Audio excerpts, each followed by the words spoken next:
Sigue conectado a Pura Fe. Tu señal de fortaleza. Buenos días, gracias a todos los que están en sintonía con esta Pura Fe.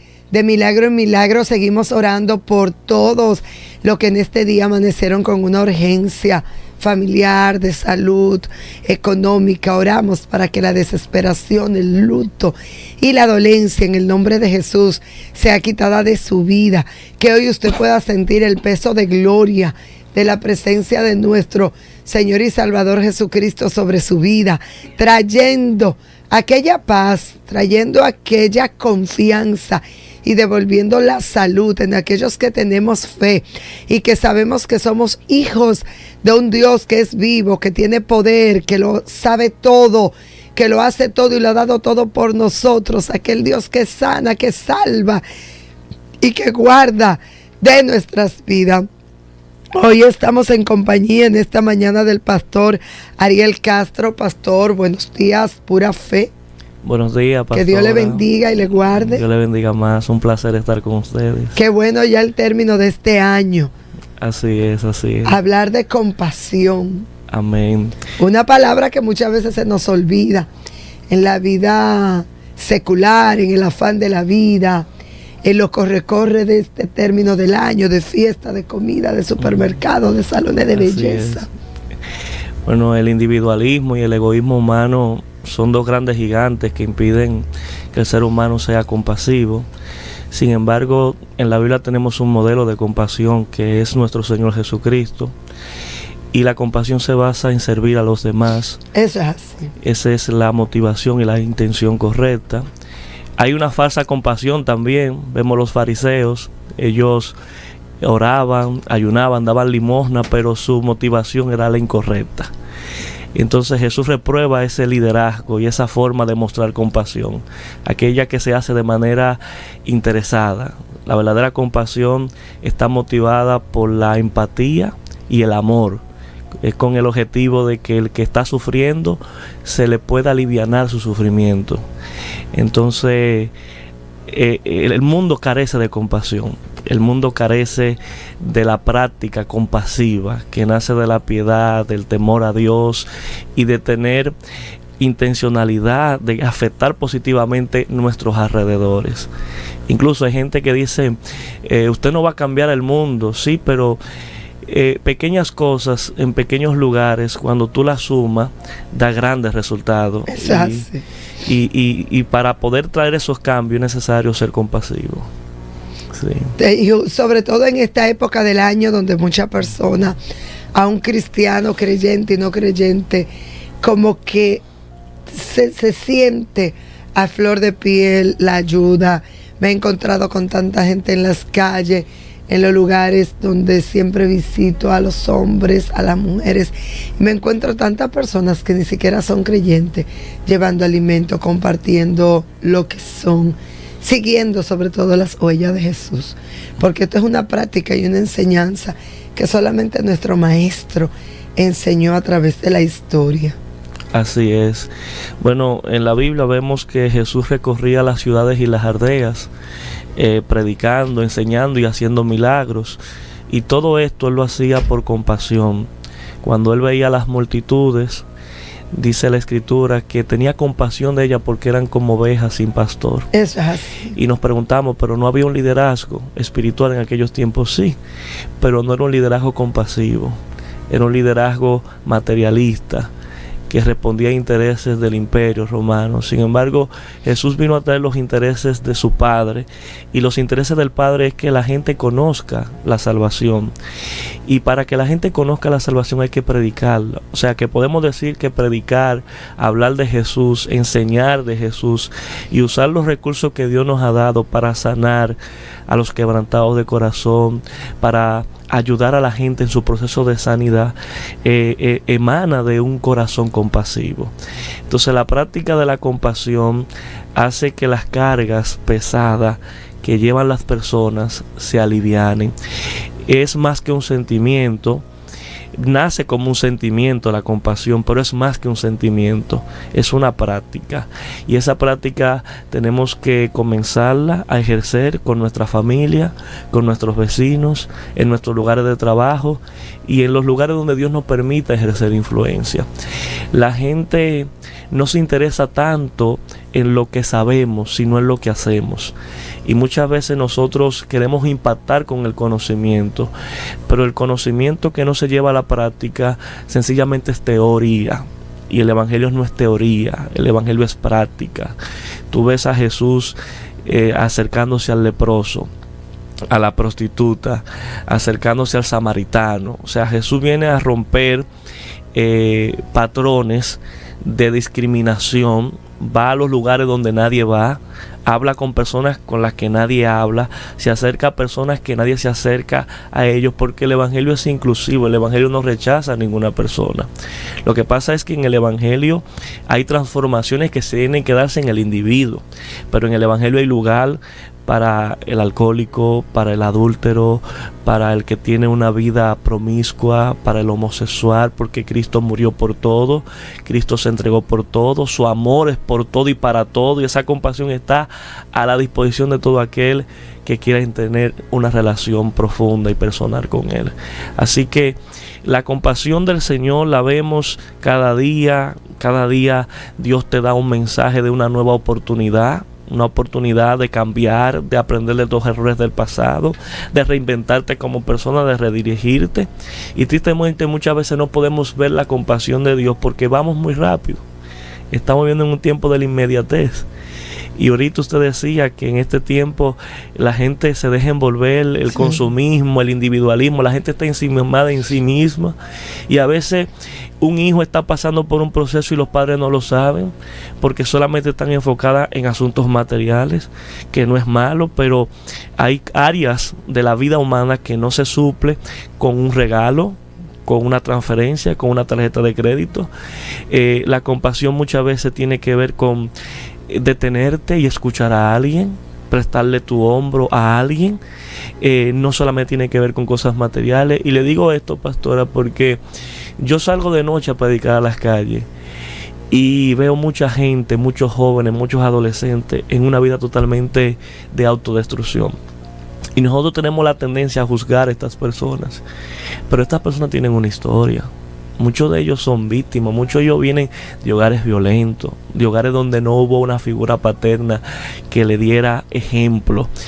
Y muchos de ellos que le diera dirección. Muchos han sido abusados en su inocencia, claro, para no ser tan explícito a esta hora. Claro, yo por ejemplo he entrado... Y todo eso repercute. Obviamente muchos han cambiado sexualmente, y es porque han sido muy lacerados en esa área. Han sido muy heridos. Desde niños. Y ahí entra el papel de la iglesia. Nosotros tenemos que dejar de juzgar, de condenar y mostrarle a la gente cómo se puede sanar. Eso es así. No solamente señalar la enfermedad, también señalarle cómo se pueden sanar, darle la cura, darle la medicina.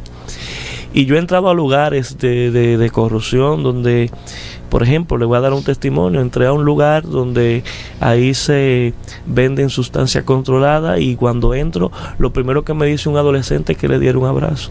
Wow. Usted puede creer, pastora, que hay gente que está a falta de abrazo. Pero claro, o sea, claro, por eso a todo lugar donde yo voy, los que me conocen saben que yo siempre estoy abrazando, porque no hay nada más sanador en la vida de alguien que un abrazo. Un abrazo. Y usted le puede regalar un plato de comida a cualquiera, pero un abrazo, eso tiene que ser solamente Dios que lo ponga en el corazón. Y ese joven me testificaba que él no se acuerda la última vez que le dieron un abrazo. Y cuando él me abrazaba de una forma tan fuerte que yo sentía que me presionaba, pero es que había una necesidad de cariño, de empatía. Y estos jóvenes muchas veces nacen en hogares donde la práctica de la compasión, del amor, de la empatía están ausentes. Entonces suben con esas carencias y muchas veces en las calles, en lugar de encontrar una referencia que los pueda ayudar o levantar. Al contrario, se asocian con personas que no practican valores de justicia, de rectitud, y ese monstruo que va creciendo se va alimentando. Eso es así. Sí. Entonces ese monstruo lo podemos vencer con la compasión. También hay un punto, y es que mucha gente deja de practicar la compasión porque ve cómo muchas personas reaccionan de manera egoísta.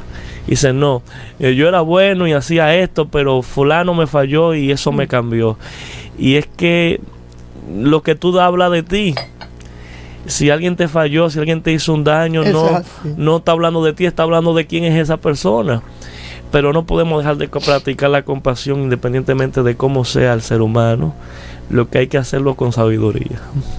Con sabiduría de Dios. Eso es así. Dice de hecho que Jesús miró de lejos y tuvo compasión de la multitud. Y por eso no dejaba de predicar. No dejaba de hacer milagros, de multiplicar, de aquellos que estaban enfermos, de sanarlo, de predicar la palabra. Su ministerio era fuera de la iglesia. Y creo que nosotros como iglesia, como pastores, debemos tener un llamado a saber que nuestra predicación debe ser fuera de las cuatro paredes. Hay que salir. Donde la vida necesita sanidad, donde la vida necesitamos de un Cristo vivo y de poder. Así mismo es. Jesús, viendo que la obra era muy grande, en ese mismo contexto dice, órenle al Padre de las mies para que envíe obreros a las mies, porque las mies es mucho y los obreros son pocos. ¿Qué significa esto? Que hay poca gente dispuesta a demostrar compasión. O sea, la misma maldad humana ha llevado a la gente a enfriarse. El mismo ser humano buscando progreso, metas personales, muchas veces cae en la codicia, en ambiciones desmedidas. Y por eso vemos incluso casos hasta de corrupción, donde el ser humano toma lo que no es suyo, se apropia de lo que no es suyo. Para vivir una vida mal. Una vida porque vacía. Porque al final viven una vida tan vacía, porque hay cosas que el dinero no puede comprar. Que no puede llenar. Y no te va a llenar. O sea, prácticamente te puede dar cosas materiales, pero ¿qué? Porque tú no te puedes poner todos los diamantes que compras juntos. Si tú tienes 5 carros, no puedes andar con los 5 carros a la vez. Así donde hay tanta gente que no come. Así es. Donde hay tanta gente que come una sola vez. Donde hay personas que se están muriendo porque no tienen cómo dializarse. No tienen cómo comprar un catéter. Cómo operarse para introducirse un catéter. Wow, eso es increíble, de verdad. Cómo el enemigo puede cegar a la gente. Y cómo nosotros como nación, lamentablemente, tenemos hoy que pedir perdón. Por los casos de corrupción, sobre todo en el área de la salud, que se han estado cometiendo, que nosotros tenemos como gente entendida en la fe. No podemos solamente verlo de manera natural, tenemos que verlo de manera espiritual. ¿Cómo alguien puede decidir tener una red a donde usted está jugando con la salud de un pueblo, donde hay tantas viudas, donde hay tantos huérfanos, tantos extranjeros que viven en esta nación, tanta gente pasando hambre y necesidad, que a veces por 1,000 pesos, a veces porque no tienen un pasaje, se mueren en su casa? ¿Y cómo usted puede tener tantos millones, andar con tantos millones hasta en camioneta y usted no tener compasión? Eso no puede ser algo normal.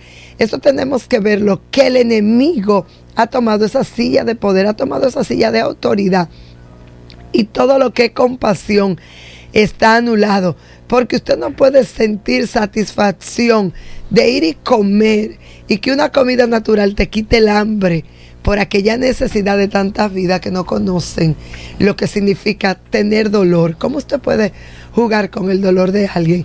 Eso significa que el diablo entró y penetró profundamente en esos corazones, y donde la conciencia, donde la compasión no estaban por ahí. Por eso nosotros tenemos que orar fuertemente, porque quizás lo estamos hablando en el área de la salud, pero también puede estar pasando en la educación, puede estar pasando con lo que llevan nuestra vivienda, y tenemos que orar, porque ese tipo de gobierno son gobiernos totalmente anti Dios, son gente que están cautiva, porque eso no puede ser algo normal. Alguien normal en su pleno juicio no puede permitir que algo como eso esté aconteciendo. La avaricia es un dios Eso es así. que secuestra la mente y el corazón de la gente. Eso es así. El afán de tener, de poseer, Sí. de acaparar. Y por naturaleza quien tiene ese tipo de actitud es egoísta. Y una persona egoísta no piensa en los demás. En ese sentido hay que hacernos una pregunta, y esto es para todos los radioescuchas. ¿Estás practicando la compasión en tu forma de hablar, de vivir, de actuar? ¿Eres una persona compasiva? ¿Eres empático? ¿Te pones en los zapatos de los demás? ¿Tú tratas de aliviar las cargas de los demás? Bueno, yo creo que Dios nos hizo para buenas obras. Amén. Y la satisfacción más grande que puede existir, el salario más grande que puede existir, es tener una conciencia limpia. Eso es así. Y sí, somos responsables de nuestro prójimo, porque el individualismo te enseña ahora que tú debes de ser feliz sin importar el precio que otros tengan que pagar por esa felicidad. Y eso es una felicidad egoísta. La verdadera felicidad siempre conlleva la satisfacción personal, pero sin olvidarse del prójimo. Porque no es que usted lo dé todo y se quede sin nada. No, no. Es que a medida que usted va prosperando como persona, aquellos que están a su alrededor deben de ser salpicados de esa prosperidad. Eso es así. Porque la verdadera prosperidad tú no la puedes definir en ámbitos materiales. Tiene que ver con tu calidad de vida como ser humano, con tu calidad de vida en el sentido de tus emociones, de tu intelecto. Es invertirte en los demás, porque ahí es que está el verdadero propósito y sentido de la vida. Eso es así. Nos vamos a una breve pausa. Pastor Ariel, denos sus redes, ¿dónde podemos conseguirles? Ok, estamos en Facebook, en Instagram como Ariel Castro. También